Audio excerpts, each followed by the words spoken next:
Live from WRAL News Headquarters in Raleigh, your #1 source for local news. WRAL News, coverage you can count on. We have a WRAL weather alert day in effect for tomorrow with a level 1 risk for severe storms. I'll show you the timeline for those storms. A community coming together to show it cares. The effort happening in Durham today to send young people a message to stop the violence.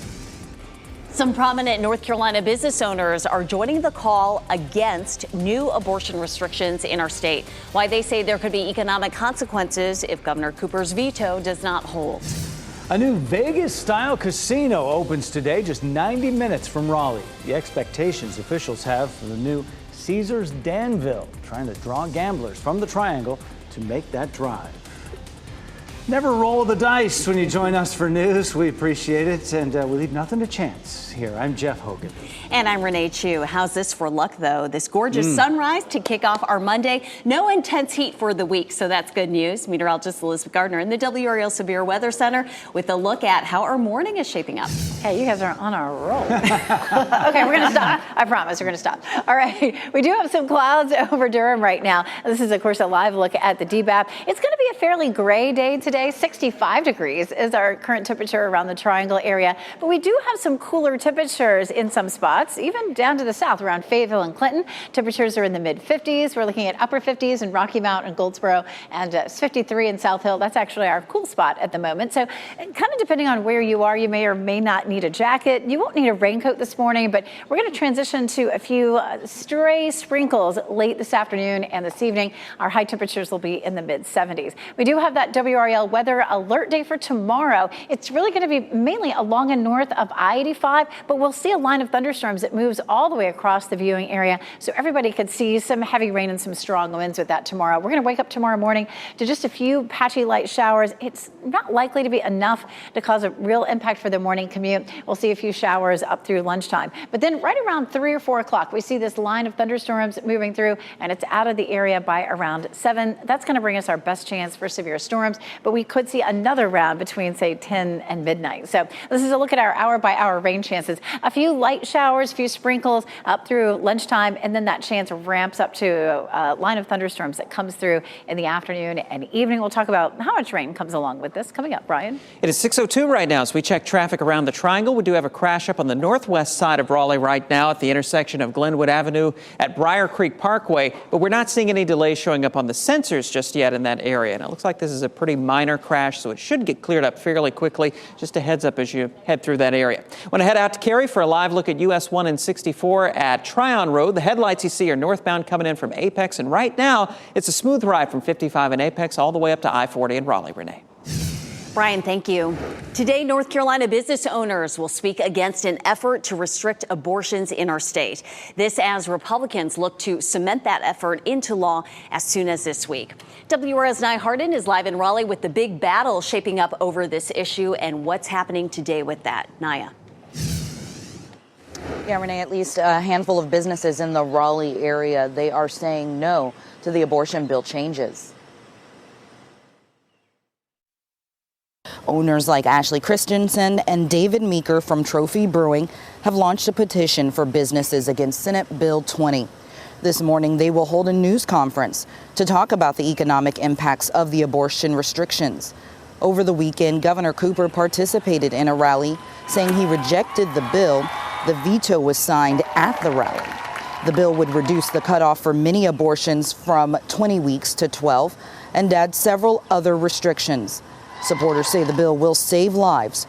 Cooper calling the bill dangerous. State Republicans have a supermajority in the House and Senate. A vote to override the veto is expected to happen this week. And businesses will be meeting this morning at 10 o'clock. This at the Trophy Brewing. Nia Harden, WRAL News in Raleigh. We're working to get some more information this morning about an ATV crash that left 2 people dead in Raleigh. It happened on Pool Road near Russ Street around 7 last night. Police say the 2 people who were on that ATV died after the crash that also involved a car. The WRAL breaking news tracker was there on the scene. The person who was driving the car was not hurt, and police say that person is not expected to face charges. The crash forced Pool Road to be closed for several hours. A tractor trailer driver is dead after a fiery crash in Nash County. Take a look at this video from a WRAL viewer showing the tractor trailer engulfed in flames. This happened around 2:30 Sunday afternoon on I-95 heading south near Sharpsburg and Sandy Cross. Authorities say the truck driver died at the scene. We're told a woman driving the other car involved in the crash was taken to the hospital with a broken ankle. Witnesses say the tractor trailer was in the right lane when it suddenly veered left and into the car.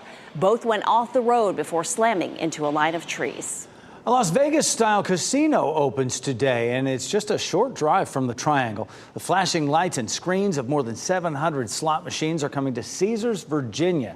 It's just across the state line in Danville, about an hour-and-a-half drive from Raleigh. The casino opens inside a massive tent on the site of a future $650 million resort. It is expected to draw a lot of people from our area. Everything right now has been speculation, but we're really looking forward to seeing the demand that this business will drive and the customers and where they'll come from. It is expected that 30% of the traffic headed to the casino will come from the Triangle. The bigger resort is expected to open next year. This morning, every student in Durham Public Schools will stop and take a moment to reflect on children who have died from gun violence. It's being called a day of remembrance. WRAL's Laura Levine joins us live from Durham with this new piece of what is a much larger effort. Laura? Jeff, right now we are in the heart of downtown Durham, where this very important message will be on full display. A school board member tells me they want to show students impacted by gun violence that there is a community who cares about change, who cares about protecting them. So at 10 o'clock this morning, schools, businesses, and community members are encouraged to take this moment of silence for the lives lost. Now, 18 people under the age of 18 have been shot in Durham so far this year, and 4 of them have died. Right now, you're looking at Sky 5 video from that tragic shooting near Hillside High School earlier this year. City, county, and school leaders are coming together to show a commitment to safety and wellness. School board member Javanya Lewis organized this with a goal to provide youth with more positive lifestyle opportunities, including job training, employment, and extracurricular activities. We are teaching wellness skills throughout Durham in this moment of silence, remembering those impacted by violence. This is not the beginning, nor is this the end. There's more work that we have to do as a community.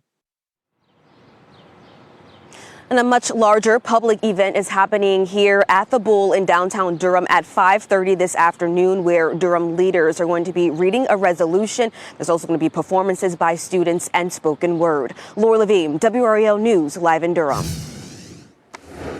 And happening right now in the WRAL Live Center, Ukrainian President Volodymyr Zelensky is in England today. He is meeting with British Prime Minister Rishi Sunak. He arrived in the UK. They met at Sunak's home in the English countryside. The two leaders will hold discussions on Ukraine's ongoing military resistance to Putin's brutal invasion. And Sunak is also expected to announce a new package of military support for Ukraine. The UK is the latest stop on Zelensky's tour. He met with Italian Prime Minister in Rome on Saturday, and then with leaders in Berlin and Paris yesterday. Michelle, thanks. Recession fears are growing this morning as the debt ceiling deadline looms. This is a live look at the U.S. Capitol right now, as it will be a week of action in Washington. President Joe Biden is set to meet with top congressional leaders tomorrow to discuss a way to move forward. Now, this meeting was originally set for last Friday, but was postponed. On Sunday, sources close to the matter said that Biden had a productive meeting with the staff over the weekend about the U.S. debt ceiling. The only thing that can solve our problems now is for Congress to lift the debt limit, which they've done, by the way, 78 times. And in the last administration, they did 3 times without negotiation. If a deal is not reached and the U.S. defaults on its debt, it could have a ripple effect on businesses, the housing market, and even job cuts. Economic analysts warn a recession is likely to come sometime during the second half of the year. The U.S. could default on its debt as early as June 1st. Some major airlines will begin cutting flights today. United Airlines is reducing its number of routes from airports in New York, which could cause a ripple effect at other airports, including RDU. Delta and American are also planning to drop flights for the summer travel season. This is all happening because the FAA is facing a shortage of air traffic controllers. 6:09 the time right now, and Ron DeSantis may be getting close to announcing his bid for president. The new developments on the campaign trail as we get closer to 2024. Plus, got my stomach first, and I tried blocking it with my arm and my hand. A teen shares her story after surviving a shark attack. Why she says she's not going to let this change her love of going into the ocean. We take a look at our 7-day forecast. Today's nice and quiet, but cloudy. Tomorrow is a WRAL weather alert day. We'll have a line of thunderstorms through the afternoon. I'll show you the timeline coming up. As you get into your car, tune to WRAL News Plus on your radio. In Raleigh on 99.3 FM. In Durham, 96.5 FM. And everywhere on 101.5 HD3.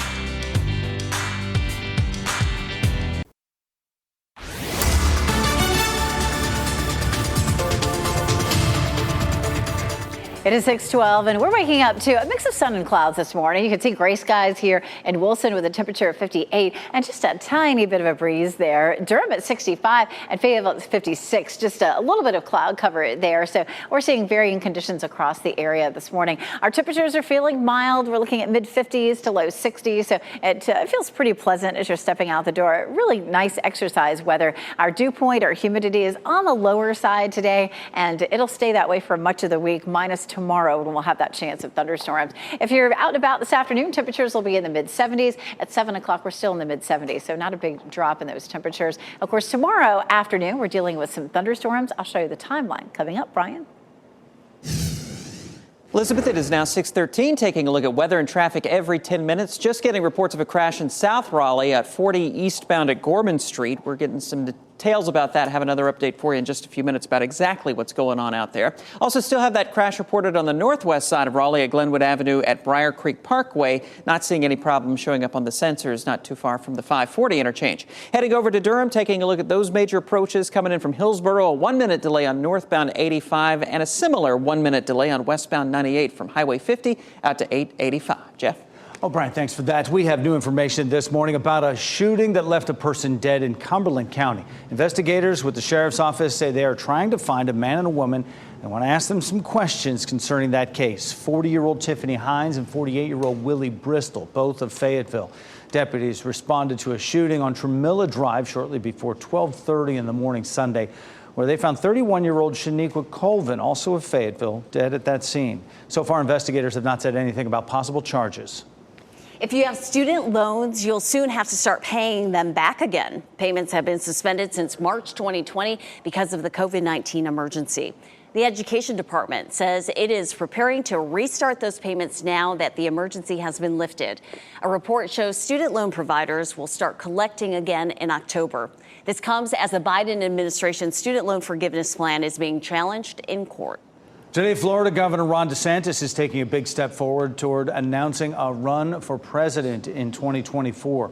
NBC News reports DeSantis is moving his political staff into a new base for operations. Because of the cost of that move, DeSantis will need to file candidacy paperwork for federal election officials with them within 15 days. This weekend, DeSantis made a surprise visit to Iowa, a key early state for presidential hopefuls. A 13-year-old girl continues to recover this morning after surviving a shark attack at a Florida beach. This story of survival happened at Fort Pierce Beach a few days ago. Fort Pierce is on Florida's central coast. WRAL's Ken Smith is here now with a preview of an exclusive interview that's coming up on Today. Ken, what a brave girl. Incredible. You know, we can only imagine what was going through her mind facing that predator. The dangers of a potential shark attack also lurks off our coast, so we are fully aware of how scary a shark attack is. Well, people are calling Ella brave and courageous, and for good reason. She needed 19 stitches after the attack. Here's what happened. Reed says she was sitting in the shallow water near a jetty at Fort Pierce Beach when she suddenly felt a piercing pain in her side. She says she started punching and kicking when what she described as a 5 to 6 foot long bull shark. She fought it off once and it came rushing back at her, but she kept fighting. Got my stomach first, and I tried blocking it with my arm and my hand, and it kind of just slipped in and got my finger and my arm, and it like swooped around and got my leg again. It didn't really hurt in the first part because like all the adrenaline was just like, Yeah, I don't know. We were so shocked. Yeah, here's another thing that's unbelievable about Ella's story of survival. Here you see her returning to the beach on crutches less than 24 hours after that attack. And coming up, Reed and her mom will be on the Today Show. It's a live interview you'll only see on Today. She'll explain why her love for the ocean runs much deeper than this scary experience. But Renee, again, 19 stitches. She says she's actually proud of those scars. And she should be. She did what she had to survive, and she's lived to tell about it. But she was in shallow water with her friends, just enjoying the ocean. And then when that all happened, she had to get in a golf cart and then go to her parents' house to get help. Yeah, fortunately, her mom and brother were nearby and heard her screaming. Yeah. Ken, thank you. Happening today, 12 local cities, towns, and counties are working together to make solar energy more accessible and affordable. The coalition is launching a second campaign we first told you about, the Solarize the Triangle initiative last July. Communities raise money through crowdsourcing to make solar cheaper. The coalition is holding an event tonight at Highwire Brewing in Durham from 6 to 8 p.m. Cleanup efforts continue today in Texas after a tornado tore through the small town of Laguna Heights near Brownsville. At least one person died in the storm early Saturday morning. Crews are working to repair downed power lines and clear debris. The Today Show will have a live report from Laguna Heights this morning as the community tries to recover. Today airs at 7 right here on WRAL.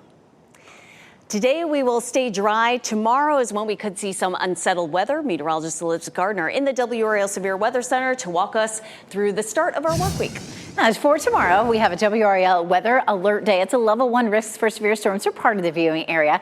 The timeline for everybody will be 3 to 9, and it'll start in the west and slide eastward as we get through the day. The biggest threat will be strong wind gusts up to 60 miles per hour or stronger, and then minor flooding possible, especially out on the roads during the evening commute for tomorrow. This is a look at our severe weather threat. It's mainly along and north of I-85, but it does include parts of Chatham County.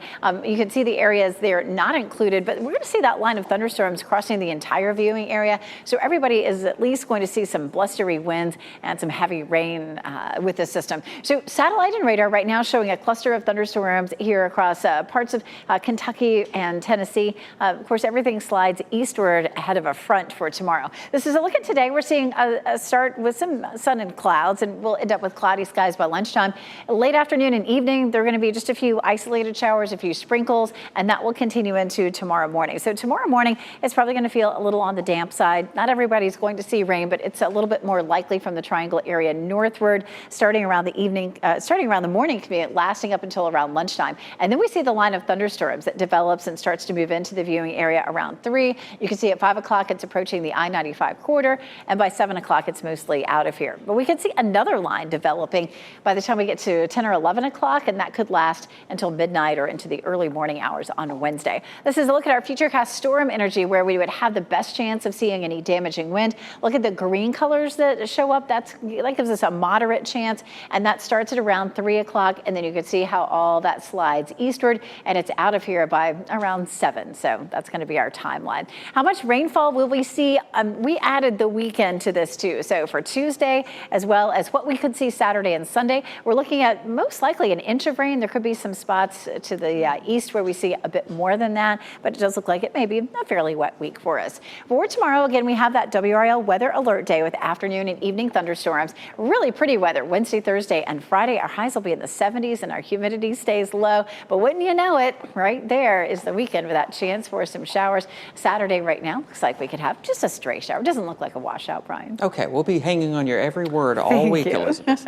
So we take a look at traffic this morning on the south side of Raleigh. This is I-40 out at Gorman Street. They have the camera turned back toward the Lake Wheeler Road area. We have reports of a crash on 40 eastbound right around Gorman Street, but I looked at some more high-resolution sensor data, and I'm seeing some delays on the ramp there. So this may be at the bottom of the ramp from 40 eastbound onto Gorman Street. Not causing big backups, and it's a pretty minor thing. Just want to let you know about it there on the south side of Raleigh. Also, a report of a crash at Glenwood Avenue at Briar Creek Parkway this morning. Not seeing any big backups through that area. And indeed, around the rest of the triangle, our major routes are looking pretty good.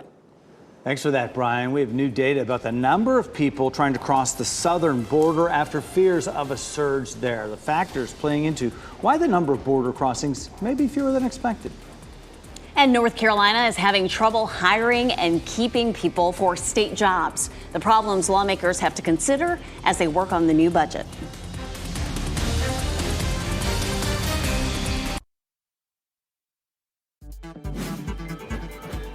This What's Trending report, sponsored by Rug & Home. Taylor Swift fans are singing her praises after a viral video from a weekend show. Brian Schrader here now with What's Trending on our Monday morning. Brian. Yeah, this video shows Taylor defending a fan from a security guard who appeared to be harassing her mid-song. Listen to this.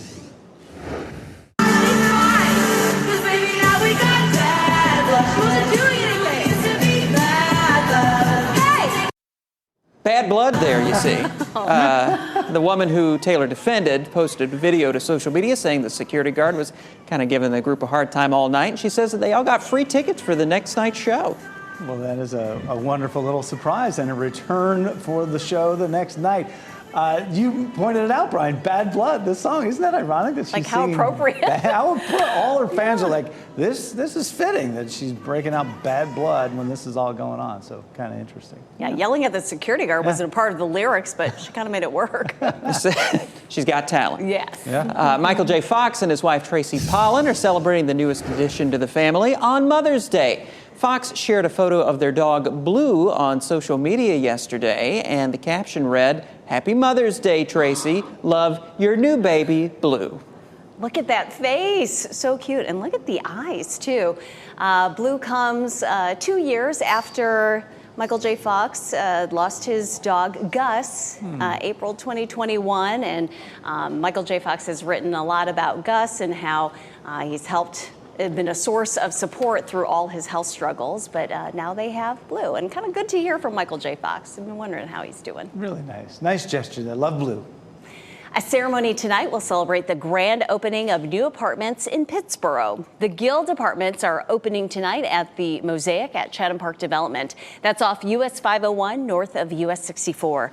A new 12-foot interactive mosaic sculpture will also be unveiled at the ceremony. It all gets started after 4 this afternoon. Tomorrow's a WRAL severe weather alert day. You can see we have a level 1 risk in our north and western counties. I'll walk you through the timeline for storms where you are coming up. And here's a live look at the WRAL Azalea Garden and our Century plant. It is now blooming for the only time in its life. You can see it as it completes its rare bloom, or you can watch from home on the live stream on WRAL.com.